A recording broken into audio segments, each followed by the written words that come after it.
So good afternoon. I am Anto Budiarjo. Welcome to Monday Live. This is something that we do every Monday afternoon to figure out where we're headed as far as smart buildings.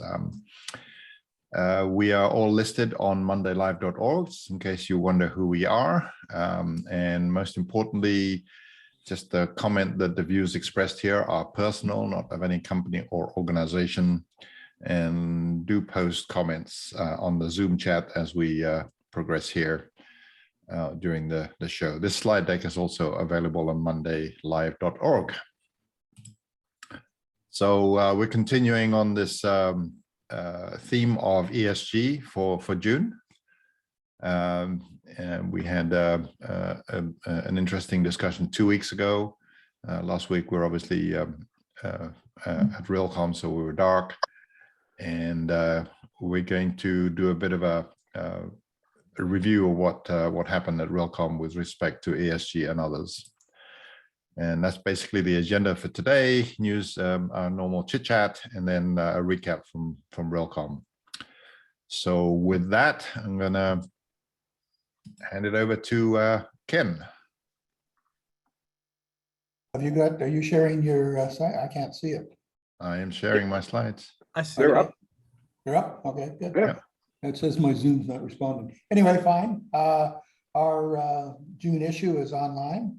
Also, the article that I wrote for Contractor Magazine is there, and they've given me a brain and they've made me artificially intelligent. So that's I guess some progress for me. We're working on our July issue. We're going to theme it ESGs are us, because we're thinking that this is falling on our industry and we have to figure out what to do with it. So, and we've got an article started, easily addressing the E in ESGs by John Petsy, Sky Foundry. So we've already got that article. I've got some more. Our news tab is full of news about ESGs. Last 4 posts are basically pointed in that direction. This one came up and I hadn't even heard of these folks. Hatch Data and Measurable acquires Hatch Data. And it says Measurable is the world's most widely adopted ESG data management solution for commercial real estate. I'd not even heard of them. So I think that's this new territory for us as we drift into the world of ESGs. We've all got to learn lots and share a lot of information. And I would appreciate if you help us with our July issue and send anything that you have. Back to you, Anto. Great, thank you, Ken. And over to me. Just one article. This is actually a very interesting article from McKinsey.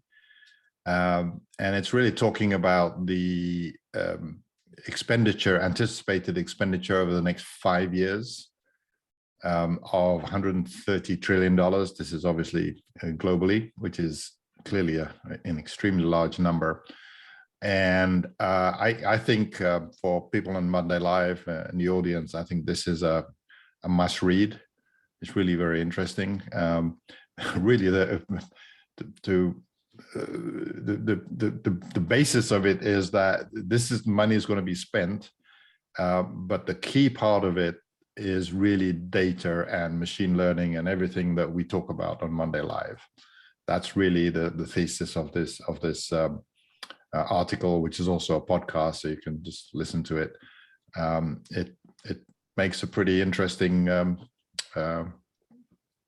argument about that. So I think it's worth reading. I did distribute it to the panelists. I don't know if anybody wants to opine on this before we move on. Did anybody read it? Sorry, man. I haven't had a chance yet. When did you send it? I sent it last week, sort of early last week. Oh, Okay. I read it. It touches around a lot of the themes that we've talked about on Monday Live in terms of capital structure, procurement, etc. So it's people are beginning to think the right way. We'll see how they can make it stick. yeah, so coming from McKinsey, this is obviously quite interesting because they are the ones that speak typically to the C-suite. So anyway, that's my piece. Other thoughts that didn't get on a slide that anybody want to share before we move on? Just one thing I read somewhere on ESG mentions on earnings calls has suddenly skyrocketed up into, you know, in recent quarters. It's obviously getting mentioned now at a higher sort of level on earnings. So obviously the investors and people are beginning to ask questions about it. So it's interesting count. It literally was in the tens and 20s before, and it's up 2,500 or something the last quarter. Mentioned maybe they're sort of just saying, what is ESG and how Yeah, do you spell that could it? be. Right? That could be. Even if they're asking the question, at least there's something, Anton. Yeah. All right, so there being nothing else, let us move on. We're talking about ESG and specifically about what we heard from Realcomm. I think what we're going to do is going to go around the room here, go around the table, and get our thoughts. Since I have the mic, I'll start first. I was kind of at the beginning of Realcomm. I'm going to bring this slide down. I was quite intrigued because I saw on the floor plan of the show of Realcomm, there was an area that said energy/ESG showcase. And I thought, that's interesting. I'm going to go there and have a look, see who's there. And who's there, the first booth that I saw in that section was Sky Foundry. And other companies, Clockwork and 75F and a few other sort of analytics companies were there. So I kind of said, okay, so there, meaning the real estate people and Jim Young and his team, their view of ESG is we are it. We are providing the information about ESG. So that's kind of interesting. Beyond that, I heard ESG mentioned many times, but I'd say nothing really substantial in terms of what it's about or what to do with it. It's just kind of people saying, oh yeah, you got to remember about ESG reporting kind of things in passing. So I didn't think there was anything substantial to learn last week about ESG from that particular event. Let me say that on that, it's like you said earlier, I give Realcomm some credit for starting to have these little areas. Okay, it's the first time they're trying, and at least ESG got an area. It's kind of that. Yeah, it's not a criticism. It's just kind of the state of play. That's where we are, and and people are looking at people like us and this subject as being what ESG is. So right, and you know, it's so interesting because there's so many other facets to it than just what ended up in that little pavilion, for sure, like cybersecurity. Yeah. What was the attendance good? And I mean, obviously the audience was different from AHR and the Niagara Summit and other things. What mainly were the audience, do you think, and was it well attended? It was well attended. It was, I think, I spoke to Nancy, it was the second highest that they've had. I think the last big event was in Nashville. I think that kind of broke all records. So it was next to that event. I think that about 1,500 people. That's the number that I heard.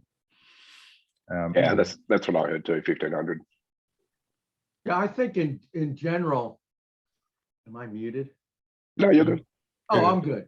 Sorry, I think in general, couple observations with respect to Realcomm last week, that what I walked away with were several, not just the ESG, and I'll come back to that, but I got the impression and talking to folks that this whole hybrid model of return, some days in the office, some days not, is definitely here to stay. All the building owners and operators that I spoke with and met with is people are not going to return to the office like we used to. So I think that is here to stay. And couple other observation is that the question then becomes, does this new hybrid model affect worker productivity? And again, I think we've all seen some things that say no, actually workers are more productive than where they once were and whatever. And obviously we see companies who said everybody's coming back to work now have changed their tune and are back to the office, and has changed their tune. So that's on that. The other thing I got, to your point, as far as the exhibit floor was full of traditional folks like Link Spring, Sky Foundry, whoever. And then there was obviously some of the new hip and hype stuff there. But one of the things that I keep seeing everywhere I go is sensors, sensors, sensors. And we've got more sensors now in our industry than we know what to do with them. But there's still the challenge, in my opinion, that these sensors, while can sense indoor air quality, occupancy, whatever you want, they must still go to their respective clouds. That is still, in my opinion, a challenge that I don't want it to go to somebody else's cloud. I want it to go to my cloud, and I want it to go easy to be able to integrate and be interoperable with all the other equipment, devices, etc. And then I think a couple other things with respect to ESG. I think I heard in my conversations in a couple of sessions, it was a popular topic. However, I think, people have tried this in the past with a lot of false starts. So I think people are looking for direction. And I saw today where there's a group of CEOs from the larger type corporations have now come out against, again, the key word is against, what the SEC is trying to get passed or get people to adopt their rules for reporting. And then finally, with respect to ESG, I think there's a perception that it's going to cost a lot of money, and people are trying to figure out where they're going to get the budgets from to be able to pay from that, or what piece of the buckets they're going to draw from within their operational budgets. So there you go. Cool. Cool. I think my perspective, Realcomm, ESG, yeah, like you say, it was a lot of people back. Jim Young does a good job of getting the excitement out there. One metric you got to give Jim is he has survived everybody else, right, in this particular space. It's, if you're looking for the show here in the US that's related to smart buildings, not a whole lot to choose from, and he's kind of stuck the distance, and you have to give him credit for that. To your point, Mark, about the hybrid thing, I did like what's his name, Anat's session at the opening from Yardi, CEO from Yardi. I think he did a pretty good job of describing the mixed environment. How the mixed environment. I think he's got a pretty good vision on that. Sounded pretty good. It was short and sharp and to the point. But what came clear to me from that was there's a lot of upside and opportunity in this space as a result. If you really buy into that, mixed environment and working from home, working from wherever, coffee shop to the office and whatever. One thing that's clear from a lot of people that I were talking to, not so much on the IB side, a little bit more on the Realcomm side, was tenant experiences, right? There are these people are now not the tenants themselves, but people who are the tenants or the building owners are now looking for experience applications to better manage that. And that's And that's, there's a full gambit there from, we've been doing, hotel or desk hoteling for some time in offices, but it's becoming, everybody wants to do that now. I want to be able to do a seamless experience from going from home to the coffee shop to the office and back again. That deals with my parking, my office, my air conditioning, and everything else. And I think, to your point, Mark, there's still a lot of point solutions, and people describe it like that. There's just a lot of point solutions, and some of these bigger guys are saying, okay, to make this merged environment work, the whole user experience has to come up several notches, and you're not poking at any one particular, but a lot of our user experience, and I focus heavily in the mobile space, is pretty poor. Our apps are in the mobile space are not wonderful. They're all desk bound type stuff, and the mobile is sort of a bit of an afterthought type approach. So a lot of discussion I had in that area too, with people going, yes, we see what Annette's talking about, but there's an opportunity to really significantly improve the experience, both on the tenant side and the person managing it as well. It has to be, both sides of the equation. So that was my take on the ESG thing. And like you say, Anto, he had a nod to ESG with the people that are there, and I think the nod was in the right direction for the right people that were presenting and stuff. But I didn't see it as being as huge a topic as I thought it was going to be. It wasn't. It was sort of talked about cursorily, and some of the sessions were focused on it. But by and large, it was and ESG, type of impact. Yeah, I thought, you make a good point, Anno, but I thought it just in side discussions, like you're walking around, hey, I haven't seen you in a while. What are you up to? Those types of things, that's where, at least for me, I felt there was a lot of conversations going around that, because I think people know they have to do something, but as I said earlier on, that they don't know what they are going to do or want to do, but the pressure is coming from the C-suite, the CEO, and to whoever was reported earlier about how to report in earnings reports and all that stuff. It's it's going to be expected sooner than we think. Yes, somebody on the main stage said that location has been the sort of the mantra of real estate for ages. They were proposing that in the future is going to be experience to Anna's point. So that was kind of interesting. What does that mean? I don't know what that means. I'm moving from location more centric in the REIT space. You had the tallest building downtown, and it was next to all the coffee shops and all that sort of stuff, and restaurants and whatever. Now it's still relevant, but now really the experience of the user, of the tenant going from one place to the other place needs to be seamless. It's all it's point solutions in a worst case. But the fun part about that I thought that came out of was that was a high focus of the Realcomm side of the house. Those guys are heavily focused on, and they get it. They get the whole user experience is what's going to differentiate their viability in the marketplace, which I thought was interesting and something to sort of, how do you, if they've got that mantra, how do you latch into that story?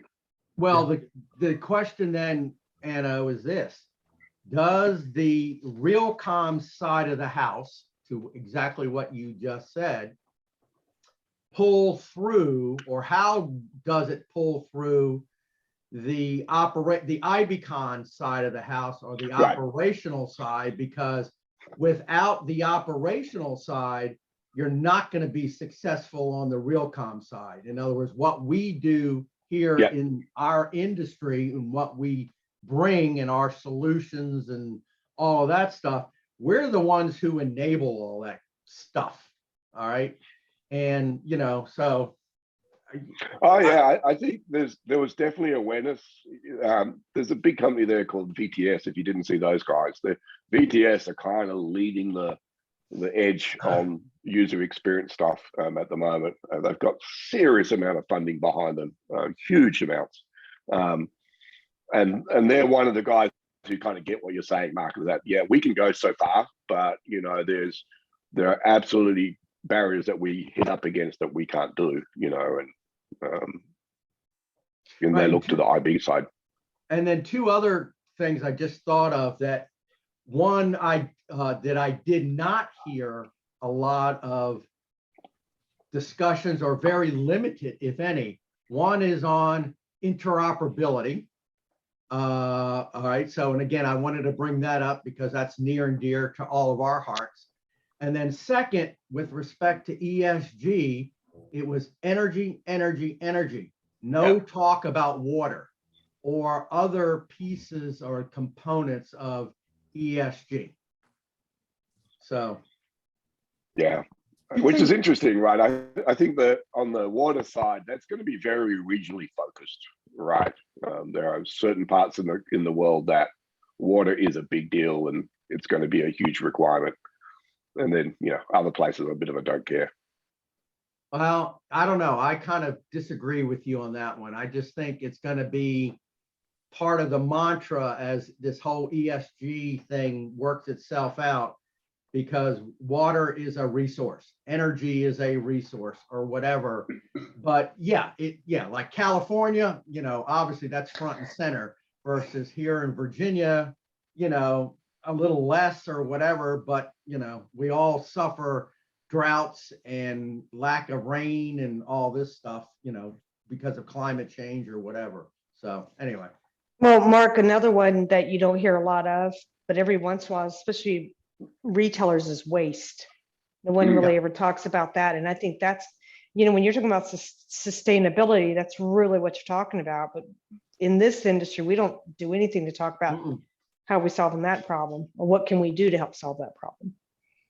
No, and Gina, I think you're right on that one, for sure. I think people are just sitting on their hands at the moment because they're going, okay, I've got ESG, I've got well-being, tenant experience, I got hybrid working, you know, are they just going, I don't know how to shake all this about, you know, I'm an accountant, or I'm a lawyer, or I'm making cigarettes, I don't know, but they, you know, they're just going, what the hell's going on here? And something's got to happen, even with hybrid working, because everybody's going in Tuesday, Wednesday, Thursday, and the office is empty on Monday and Friday. You know, that doesn't make sense either. I heard Roger, that real estate's empty for 2 days a week. did I hear correctly, Roger, that UK was going to propose a 4-day working? I'd like to think they would, but maybe I misheard. But I think, you know, Okay. I mean, certainly the bigger cities, people are just saying we're not going back because, you know, they can move out with houses, the travel costs are reduced, and they just don't want to actually go into town. So I think, as Mark said, the hybrid thing is here to stay. It's just, I don't know, you know, how people are going to get their mind around the whole, you know, bundle of ESG, well-being, hybrid working, you know, and tenant experience.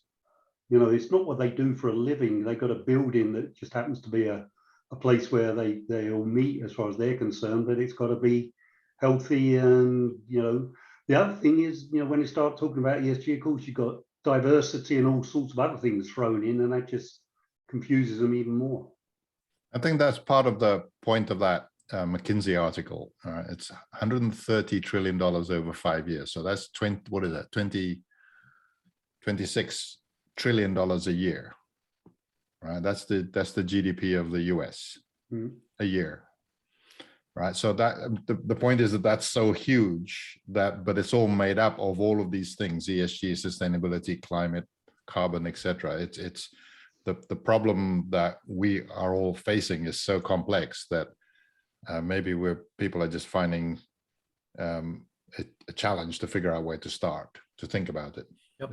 I think that's what you're saying, Roger. Yeah, but you know, and the one thing, as someone mentioned, is let's talk about energy, because it's the one thing they can go, if we do that, we can optimize our building and save money and the planet and decarbonize, and you know, right. So they're kind of hanging on to that bit, I think, on the energy, and again, you know, trying to understand all the rest of the things that sit around it. Jim Lee, you were there. What's your observation at Realcomm? Yeah, I've been listening to everyone, and I think it's right on the money. But I think the confusion is for a much larger reason, which is that the commercial real estate industry, not all big buildings, but commercial real estate in particular, is facing an existential crisis. What we're not talking about when we talk about this move to work from home is that the notes on those buildings will no longer be supported by the income generated from the rents. Right. So the business has to fundamentally transform. So there are people that are working on that transformation now, and there are people that are trying to deny that it's going to happen. And there's a whole spectrum, and I think that that's what leads to a lot of the confusion. And we as vendors and participants in the industry are certainly going to get impacted by that. And we even know what the time constant is. We know that the pandemic was about 3 years ago. If you look at, 10-year rent lease cycles on average, they got another 7 years to figure out which way it's going to break. And so we're at the beginning edge of people completely admitting. I heard at Realcomm that people are not going back. So now the industry has to figure out how to reconfigure itself. Beyond that, the things I was most interested in is I heard some real tangible talk on the pre-conference day on cybersecurity. It was an excellent forum with some excellent programs, including some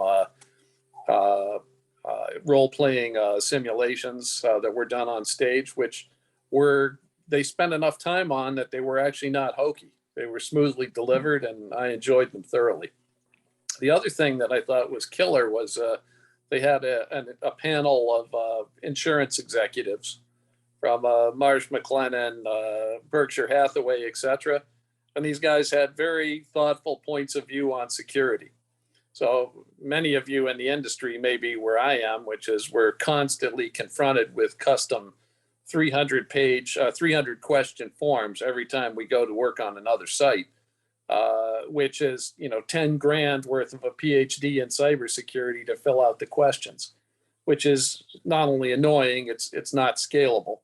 But what the insurance executive said is, hey, we don't want you to lie on the forms and tell you that you've done everything. We know no one's done everything. So if you actually fill out the form truthfully and you show where you are on the curve in meeting at least a trajectory for your cybersecurity path, we're going to like that a lot more. And I thought, wow, that was the first intelligent thing I've heard in this process over the last 3 or 4 years of just this mountainous bureaucracy, which is worthless. Anto, did you get a count of how many exhibitors there were there? There seemed to be a lot, which I was surprised by. A lot more than, well, I haven't been for 3 years, so. I didn't count. It felt like sort of 60, 70, kind of 80. If you include the sponsors, maybe 100, that kind of thing. Yeah, okay. Yeah, I found that. I'm sorry, Roger. Yeah, so I was going to say, and were they application software services type guys, or? Well, I'll say, what I did notice, Mark said he noticed sensor. I noticed software, which is good for all of that. It's just a great thing. But before I tell you 2 or 3 things that I picked up, Mark, I want to say something about your sensor and cloud and all of that. Every CEO worth their money is going to create a cloud and their own data silo. It's almost for job protection. Like, why didn't you create a cloud? So it's almost. You mean the vendors? Sorry. The vendors. Sorry. Yeah, that's correct. So the OEMs, whatever. And I'm at a point where, well, they're going to do that. Nobody's really going to use them, but they kind of have to. So that's kind of my point of view. And that if you're a sensor company, makes sense. If you're whatever, it's almost like table stakes. You're the CEO. Where's our cloud? Let's build one. Oh, not many people are going to use it. That's my position. So I don't resist that. And we just continue, Mark, to do the yeoman's work and help people understand they can own their own data. I think a lot of what's driven by that, Bill, and you're right, especially in the startup world, but what actually drives them is the investor, the VC, right? Yeah.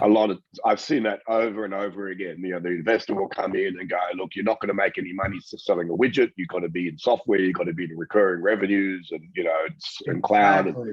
and they push them in that direction, and as the way of getting funding. So And I what's think the interesting- CEOs decide because the board says so. Yeah, and what's interesting, Bill, you brought up the ownership of the data, which again, I think from our group, we all say and believe it's the owner of the building or who owns that data. All right. And again, they can choose who they want to share it with, not share it with, et cetera. But in one of the pre-con events, the discussion was on data and ownership. And I asked that they would not get to that answer. And I stood up and asked, who owns the bloody data? And I know in my heart of heart, I know that it's the owner, whatever. But there was some mixed emotions, I guess, on who actually owns the data. So I think, there's still the great debate going on in our industry on who actually owns the data. Gina's shaking her head. We all know the answer, Fred. Yeah, well, I mean, there's a Supreme Court ruling on who owns the data that goes beyond this industry and everything else. That's a done deal. Or whoever originated that data owns that data.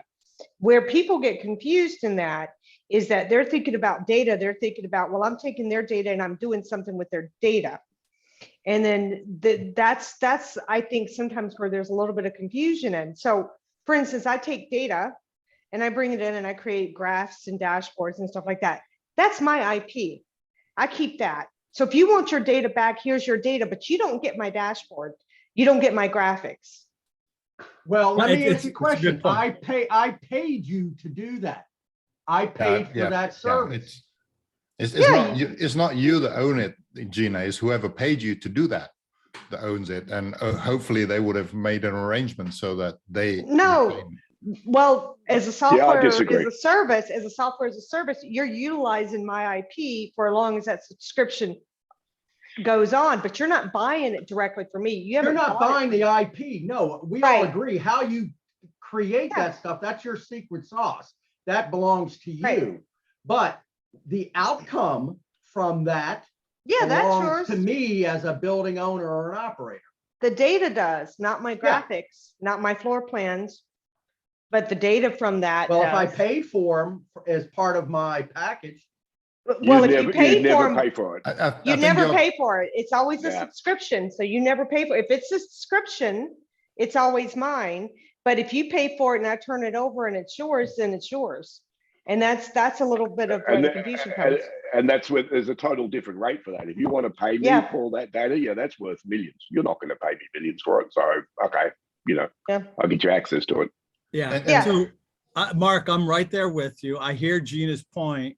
And they want your data and they're going to sell it back to you, man. So I just stopped resisting that. And we're creating the context of, hey, if you want to engage that one, fine, take the data in and then go engage the algorithms that you want. You're no longer beholden to the OEMs who say they have the best algorithms. So that's something, Mark. I just wanted to find an agreement point between you and me. So Anno, I know you and I have talked offline for years, and I know you went through a situation where the data was held hostage for one of your customers, the controls company or the people who was connecting all the different devices in the systems held the data hostage to one of your said customers. And, that's not right, is it? No. So. Well, and they make it's not that they hold it hostage. They make it really, really hard to get. Right. Well, that's what hard to get, and they said, okay, you can have it. We'll make it easy for a price. Yeah. Okay. That's exactly right. That's hostage. That's the game. That's ransom. That's ransomware. I agree with you 100% on that, Mark. And that's a different perspective. I think the cost to get it. Yes, I think that's a game that we run into all the time. Right. They put up these huge barriers. Which we knocked down, but that's the game that they play, and they're saying, well, it's not, here it is, but it's on a 9-inch IBM reel that nobody can ever read again. Well, you know, best practices on that is that, you know, look at the contract. And I've seen contracts where they say, okay, after you cancel the subscription, whatever it is that you do, whether you cancel that contract, you know, you can, a lot of them say you can download it yourself. Here's an export. You can download it yourself and you can get your own data. Some will say, we'll give it to you in 30 days. And if you don't have a clause like that in your agreement, then you're probably asking for it at that point, because, and some of them will say, we'll give it to you, we'll download it for an additional fee. I've seen it all kinds of different ways in different contracts across many different vendors. And I just think as a customer, you have to be kind of cognizant of that. And that's one of the first things I look for. And some will even say, no, we own it, which, you know, if you sign away your rights to it, then that's kind of on you. You got to really look at those agreements, in my opinion. So, which circles all the way back to Anto's original thing about interoperability, right? Because if that was that, and like I said, Mark, I agree with you in that it's not that they make it really, really hard, and having interoperability standards takes that away from them as well. Right. And I think this whole discussion with data has a direct effect on ESG, because to me, the success of ESG is all about the success or failure, excuse me, is all about the data, because ultimately you're going to have to report it, you're going to have to store it, you're going to have to be able to go back, refer to it, and so forth and so on. So I think, you know, I think we've got to look at this whole data issue with respect to ESG. Yep. So Mark, you started this segment 5 minutes ago saying that the ownership of data is a simple thing that we've already figured out. Clearly, that's not the case here. No, It's an no, I interesting didn't topic. think it. You would think it would be simple, but it's not. Sorry. Well, But that takes us to I think the other topic that on the IB side last week that a lot of people talked about, which is the IDL, the wonderful IDL, the independent data layer. I seem to have counted at least a dozen companies, maybe more, that claim that they are in the IDL business and they have the best IDL. And a few of them were on stage on the pre-con day. I think that was actually the session that Mark was referring to about the ownership of data. And I thought that was an interesting conversation. And I thought, you know, from our perspective, we're all about the smarter stack. The independent data layer is layer 6 of the smarter stack, right? So my thought is that just talking about the IDL actually doesn't make sense unless you talk about what's below and above it, which is how you get data into the system, into the IDL and out of the IDL, and also the whole issue of making it interoperable.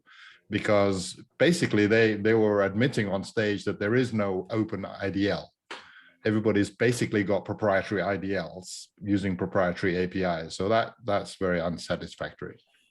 And is IDL just a new name given to stuff that we've already been doing as an industry for years? Largely, Mark, it's being used as a vehicle to subordinate the things that we've already done, even though the things we've already done are of great value, including things like BACnet and Haystack that solve a lot of these problems. They're just bundling it with their own database, creating a proprietary API on top, and trying to subordinate what came before. It's an age-old story. You don't need that old stuff. We got the IDL. And The fact is that the value is in BACnet and Haystack. And I know you know a thing or two about IDL. You kind of created the very first one. I would think so. No one would agree, but I would. Yeah, and I agree with you. Thank you, Mark. You're welcome. You're welcome. We had a good run. I think that's your comment's valid, Jim. But the problem is, I just see that's a progression. It's a natural progression that's going to happen. You know, and so it's people are going to continually eating into that, you know, into the value stack and creating business models around it as a result, right? But without interoperability, what's the point of IDLs? Well, it depends. You listen to their message. What their message is, they're saying they're delivering the interoperability. Okay, you know, that's a stretch. But that's how they're presenting it, right? And that's their messaging. But somebody specifically asked about how open it is, and pretty much everybody on stage said it's not. Right. Well, and it does kind of go back to what are the standards to what Jim says. I mean, Backner's been doing it for years. It's not that hard. No offense, Jim. Right. There's enough libraries and software modules out there and great stuff from Jim's group, that lets you do it pretty easily. Yeah, this might be a topic for another day because it is interesting. I'd be interested to see if it's just lipstick on a pig or a new context, a new idea, et cetera, et cetera. Maybe we I should think so. talk Yeah, about it. I agree. I think it's worth a deeper dive. Yeah. And Scott just commented about brick. We talk about haystack a lot. I think a lot of us, when we say haystack, we kind of say haystack / brick / other ontology, sort of making a semantic mechanism. Is that right? Is that fair enough to say that? I wouldn't.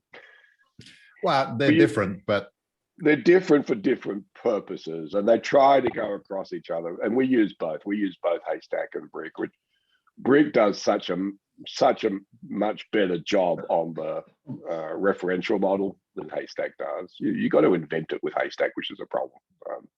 But what you end up with is now you got two, right? So, yeah. So talking about the data, sorry, kind of we're on this topic, but again, it does relate to ESG. Here's a comment from Gregory. Is the data the customer owns the time series data generated by the controls? Good question. I guess I look at it, it's data. If I'm a building owner operator, you're in my building, I'm paying to operate that building, that's my data, but that's me. Yeah, because the building owner bought that controller way back when. They own the controller. They bought the control system, so the thing that's generating the data is coming in is in the box that they own. They bought. Yeah, right. The grey area is whether it's when you get to SaaS as opposed to something you've actually acquired, because then that is a service you're buying as opposed to something you own because you paid outright up front. In our business model, once the data is collected, the time series data is always available to the owner. Mm-hmm. Right. Well, we've been doing for 20 years. Right. Actually had 2 people ask for it ever in 20 years. Yeah, so that's the interesting point, right, Jim? That's a fun one. We can bring this up on a bigger subject, but I found the same thing. In fact, how many times have you actually had to explain to the owners that they've got time series data and what time series data actually is, as opposed to metadata? I mean, that's a whole discussion you have to have over and over and over again. Right. Well, it used to sit on your supervisor on site, on-prem, didn't it? It's just the only difference is it's now moved off-site. I'd argue, Roger, that we have a lot more of it. Yeah. But I would also make the disagree, argument, but I heard a number of people running around the show, including a number of people running around the show saying, we just want to gather the data. And to me, that is the most ignorant thing anyone has ever said. If you do not have some idea of what you're going to do with that data before you collect it, in terms of sampling frequency, number of points, data model, etc., you really don't understand the problem if you're saying that out loud. Which is why on the Smarter Stack, we actually call that layer data governance. It's not just the data, it's how you manage it and how you control it. And one thing I was going to say slightly different is that I wonder whether data ownership is actually the wrong frame of mind to think about it. It's actually more about controlling access to data. Right? It's not ownership. Data is a very weird thing to own, and it can actually be owned by multiple people potentially.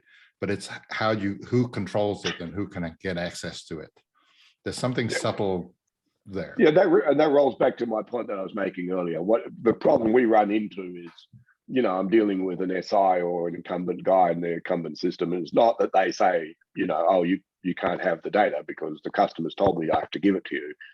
I'm just going to make it completely complicated and awkward and make you go through thousands of dollars to come and get it, which is access, which is actually right. It's more about, it's not more as much about, you know, the data itself, but access to the data is the crucial point here, right?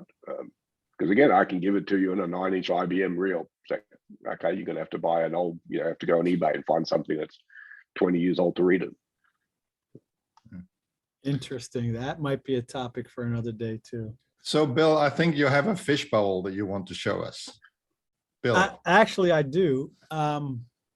do you want to do that now? Yeah, I actually have one more thing I want to say about the show. Okay.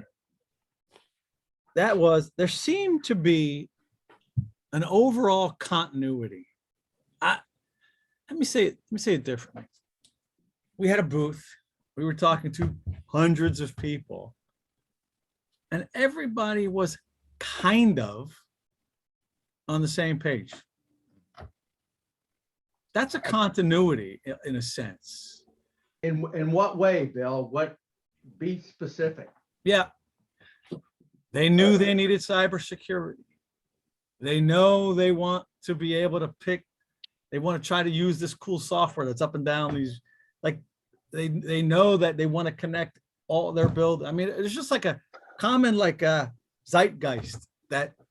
Let me try it a different way, Bill, because I had a similar perspective on the Realcomm. I think you're 100% right to the degree that it was very hard for me to differentiate from booth to booth at the end of the day. The differentiation as I went from one to the other was very vague, you know. Yeah. And I know a lot of them, and I know that a lot of them aren't, that's not quite what you do, but the message up there says clearly we do this. I go, yeah, it was. Yeah, I agree.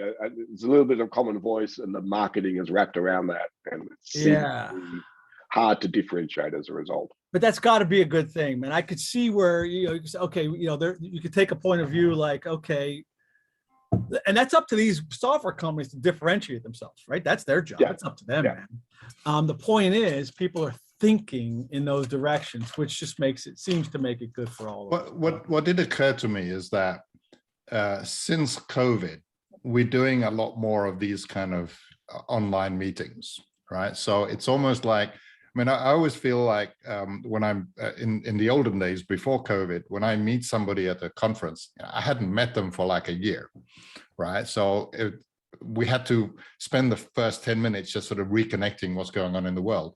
And it's almost like now you don't have to do that, because to some degree we're sort of have been talking about the same thing almost continuously. Not just, I'm not talking about just Monday Live, other things, the Nexus stuff and various other sort of initiatives.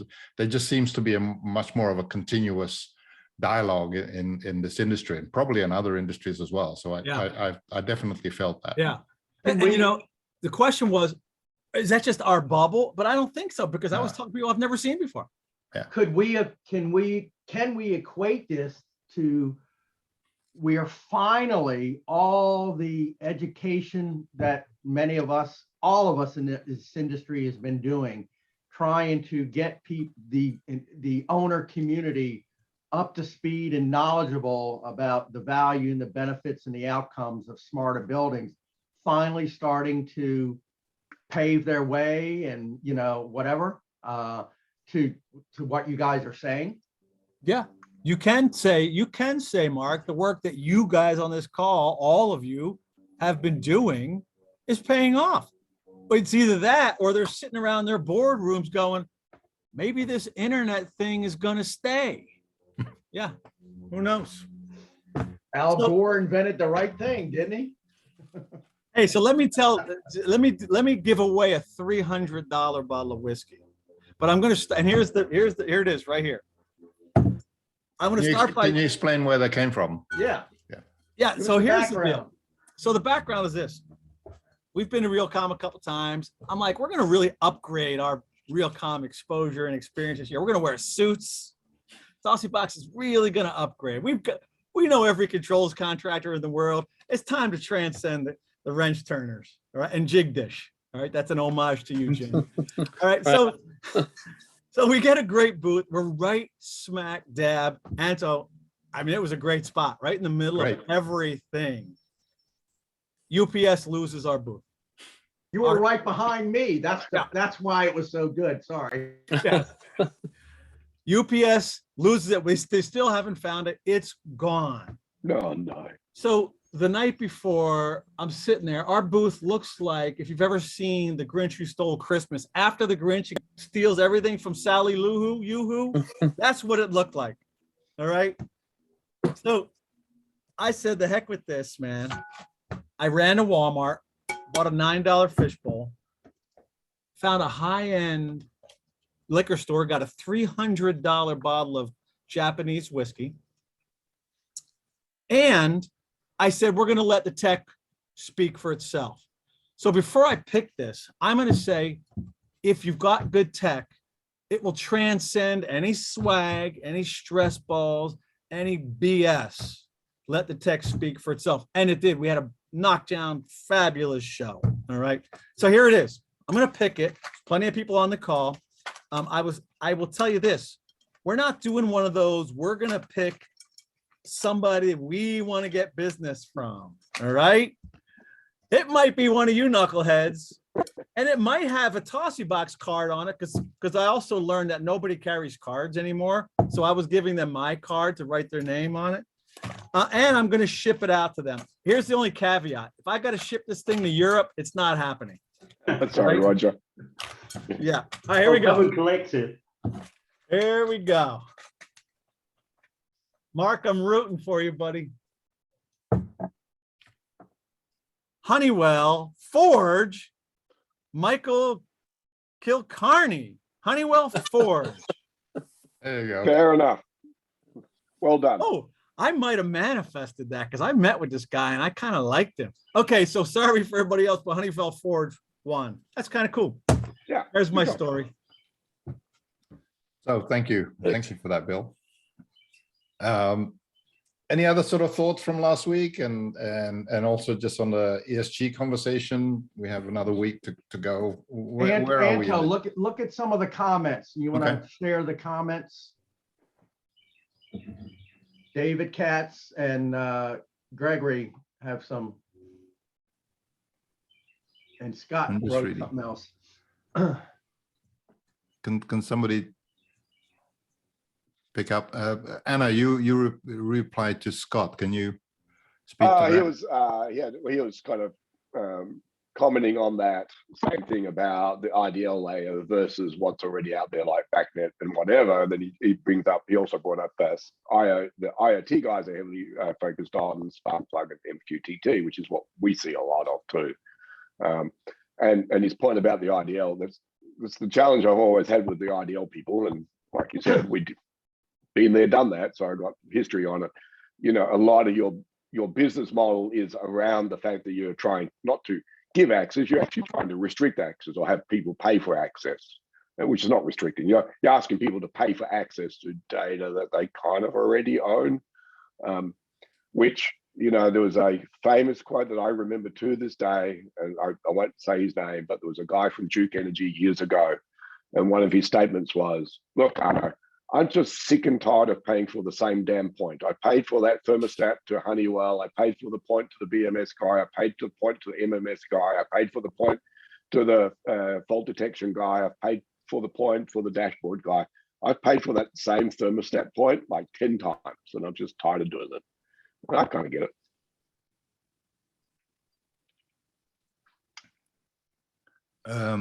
Okay, and David Katz. Just trying to think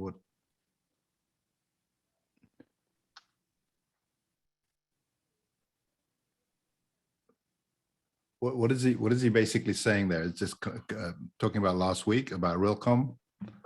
I think he's focused more on that. It's more on the Realcomm side than the IB side, probably. I think it's because it's again part of the SEC requirements coming out, right? Which comes back into all the reporting that they have to do. Yeah, and I think it ties into what I said earlier on, that there's a large group of large companies who are trying to fight the SEC, what they're asking them to do. I think they want it amended or whatever. I think we'll, in the next 30 to 60 days, we'll find out more as they go through this. The CBEX data from Gregory is always, I'm always fascinated with CBEX, how old it is, right? It's like the latest data set is 2012 still. But by the same token, it'd be fascinating to see a current CBEX data set to see how much has changed in the US in the last 10 years, if anything. Yeah, then think of the number where 781,000 buildings with BAS. Now let's think of the millions of buildings that don't have any BAS or anything. Right. Go the opposite end of what he's pointed out here. Which, you know, by the way, is on every IoT guy's slide when he puts it to a VC. Yeah. 5 million, 6 million. That's the one slide he puts up every time. I'm going after, not after that 780,000, I'm going after these 5 million, whatever. Seen that over and over. Oh, you're a wise man, Anno. Now By the I'm way, making I want to shout out to Anto, who watched my booth while I went to the bathroom. You nailed it, buddy. Did he sell anything though, please? No. Do I get commission? I heard he sold a big deal that you owe him like 100K Yeah. on the commission on this sucker. So come on, dude. I would love it. Okay. So any other thoughts on ESG? What are our thoughts as a group on ESG? We're still learning. Still learning. I got no clarification at Realcomm. I learned nothing new. I Sounds think like it didn't get the airing it should have done. You know, it was almost incidental if it, it wasn't a main theme or a major part of it, which is a bit surprising, really. Mm-hmm. But then again, I kind of agree with you, Roger. But then again, what would you be saying? I mean, we're finding it hard to sort of figure out what guests or people that can actually tell us something specific that is not sort of what they're working on or something. But maybe that's what needs to be shouted out, is the fact that what is it you want to measure? Yeah, what is it that's got to be reported? For very well charging through saying this has got to be, adopted, but what is it that they, that they want to report on? And I think that probably is a message that needs shouting a little bit. Well, see, I think we know some of those things. I mean, let's just bring up the energy thing and how much energy you're using and how much, if your savings, if you do through analytics and the data, you start, I was using X kilowatts per day or, whatever. And I've done all this stuff and now I'm reduced it to Y. How does that translate to saving carbon, all of that stuff? I mean, I think, again, we've got some things, and I thoroughly believe that what we do as an industry, we already can contribute to ESG in some way, shape, or form. Our technology, our solutions, our products. All right. I'm not saying we're the answer to all of it. It's certainly not S. There's a challenge on the S side and obviously the G side, but in the E side, I think, we definitely can and are contributing to ESG. Well, maybe that's the challenge, Mark. It's just too wide a subject. Energy's got a bit over here, diversity's got a bit over here, governance and well-being. You reach a lot of intangibles in between. Yeah, exactly. So maybe that's what we should do next week, which is the last week in June, to actually maybe brainstorm as to what we can do or how we can structure something. Good. Just something. Okay, good. Cool. Okay, so with that, let's bring this show to a wrap. Thank you very much, everybody, and attendees. Great that you're here, and video will be up hopefully tomorrow, the day after, and otherwise have a great week. And Monty's come to look for me. See ya. Bye-bye. Bye-bye. bye. Bye.